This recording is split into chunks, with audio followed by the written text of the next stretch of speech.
யாரு யாரு விமர்சிக்கிறாங்க? அவங்களுக்கு ஏதாவது கொள்கை இருக்குதா?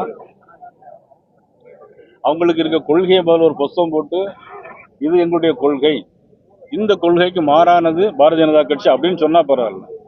கொள்கைன்னு மட்டும் வெறும் பேப்பர்ல மட்டும் எழுதி வச்சிருந்தா எப்படி அதை ஒத்துக்கொள்ள முடியும்? தமிழக முதல்வர் தமிழக அணிக்கா டெல்லி அணிக்கா அந்த போட்டின்ற மாதிரி தான் இருக்கும் வரக்கூடிய சட்டமன்ற தேர்தல் சொல்றாரு. அது எப்படி சட்டமன்ற தேர்தல் தமிழ்நாட்டில் நடைபெறுது. இது தமிழ்நாட்டில் நடைபெறுது. யார் நல்ல முதல்வராக ஆட்சி செஞ்சார்? அண்ணன் இபிஎஸ் அவர்கள் கடந்த 5 வருஷத்துல எப்படி ஆட்சி பண்ணார்? இப்போ நம்மளுடைய முதலமைச்சர் இன்னைக்கு ஸ்டாலின் தான் எங்களுக்கும் முதலமைச்சர், உங்களுக்கும் முதலமைச்சர் இந்த தேர்தல் வரைக்கும். அதுக்கு பிறகு அண்ணன் இபிஎஸ் முதலமைச்சர் தான். அதுவும் இந்த 5 வருஷத்துலையும் பார்த்தீங்கன்னா என்ன கொண்டு வந்தாங்க? ஒரு மருத்துவக் கல்லூரி கொண்டு வந்தாங்களா? 11 மருத்துவக் கல்லூரி கொண்டு வந்தார் அண்ணன் இபிஎஸ்.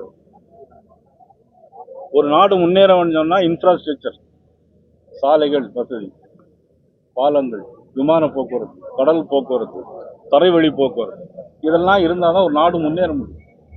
ஆனா இன்னைக்கு என்ன ஏற்பாடு பண்ணியிருக்கிறாங்க? அனைத்தும் செய்து மத்திய அரசு.